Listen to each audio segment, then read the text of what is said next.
Hi everyone, ஒரு super டேஸ்ட்டில் அல்டிமேட்டான ஒரு சிக்கன் வறுவல் பார்க்கலாம். இதுக்கு தேவையான பொருட்கள் வந்து ரொம்ப ரொம்ப கம்மியான பொருள் தான். சின்ன வெங்காயம், பூண்டு, கருவேப்பிலை, இந்த மாதிரி விதையை நீக்கின வரமிளகா, அவ்வளோதாங்க. ஃபஸ்ட்டு வடைச்சட்டி வச்சு எண்ணெய் ஊற்றிக்குங்க. எண்ணெய் காஞ்சோன்னையும் கடுகு வந்து ஆப்ஷனல் தான், வேணால் போட்டுக்குங்க. கடுகு பொரிஞ்சோன்னையும் வந்து ஃபஸ்ட்டு சின்ன வெங்காயம் போடக்கூடாது, ஃபஸ்ட்டு வரமிளகா தான் போடணும். அதுதான் டேஸ்ட்டு கொடுக்கும்.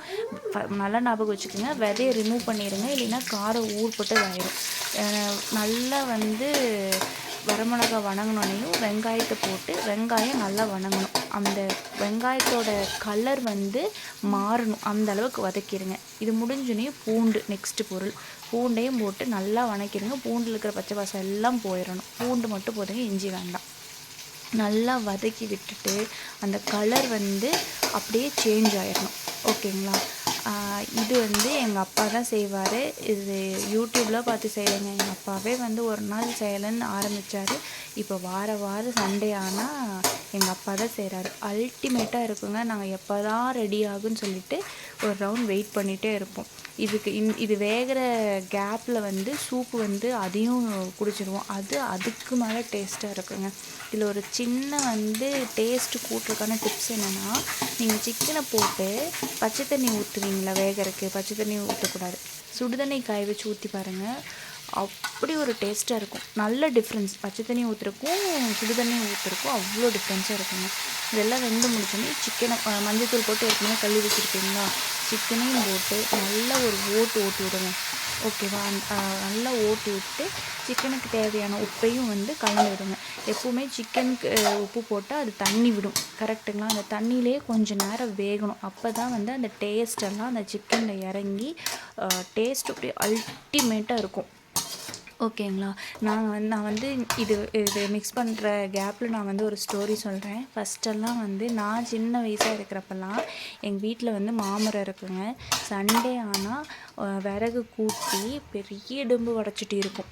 அந்த இரும்பு வடைச்சட்டியில் எங்கள் வீட்டிலேயே சேவல் கோழிலாம் இருக்கும். எங்கள் தாத்தா கம்ப்ளீட்டாக க்ளீன் பண்ணி கொடுத்துருவாரு.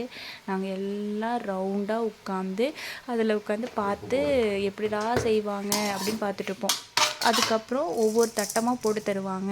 நாங்கள் வீட்டுக்கே வராது, மாமரத்தடியிலே தடியிலே எல்லாத்தையும் நாங்கள் சாப்பிட்டு முடிச்சிடுவோம். அந்த நினைவெல்லாம் வந்து மறக்கவே முடியாதுங்க. அல்டிமேட்டாக இருக்கும் அந்த டேஸ்ட்டு.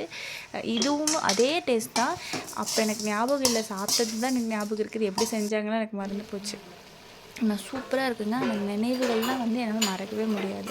இப்போ வந்து சிக்கன் நல்லா வந்து உருண்டு வந்துருச்சுங்களா? உருண்டை வந்ததுக்கப்புறம் நான் சொன்னேன்ல, சுடு தண்ணி பக்கத்துலேயே காய வச்சுடுங்க. அதை எடுத்து முழுகிற அளவுக்கு ஊற்றிடுங்க, போதும். அதுவே வந்து சரியாக இருக்கும். கிட்டத்தட்ட இது வந்து ஒரு 40லேருந்து 45 நிமிஷம் வேகணுங்க. ஏன்னா இது நாட்டுக்கோழி, அவ்வளோ நேரம் எடுத்துக்கும். ஆனால் ஃபுல்லாக இந்த தண்ணியிலையே நல்லா சுண்டி வெந்துச்சுன்னா அவ்வளோ ஒரு நமக்கே வந்து எப்படா வாய் வந்து வேணும் வயிறு வந்து போதுன்னு தோணும். அந்த மாதிரி ஒரு டேஸ்ட்டில் வந்து இருக்குங்க. அல்டிமேட்டாக இருக்கும். நல்லா நல்லா கொதிக்க விட்டுட்டு நல்லா தட்டை போட்டு மூடி வச்சுருங்க. அதுக்கப்புறம் கொஞ்சம் இடையில வந்து ஒரு 10 மினிட்ஸ் கொழுக்கா 20 மினிட்ஸ் கொழுக்கா நல்லா வந்து கலரி விட்டுக்குங்க. அடி பிடிக்காது இருக்கிறதுக்கு கலரி விட்டுக்குங்க. ஃபைனலாக இறக்குறப்ப தான் ஒரு சூப்பர் டிப்ஸ், நல்லெண்ணெய் ஊற்றி இறக்குங்க. அல்டிமேட்டாக இருக்கும். வெறும் சாப்பாட்டுக்கு சூப்பர் காம்பினேஷனுங்க. சாப்பிட்டு பார்த்துட்டு எப்படி இருக்குன்னு சொல்லுங்கள். இன்னொரு வீடியோவில் பார்க்கலாம். உங்களுக்கும் இந்த மாதிரி ஏதாச்சும் மெமரிஸ் இருந்தாலும் ஷேர் பண்ணுங்கள்.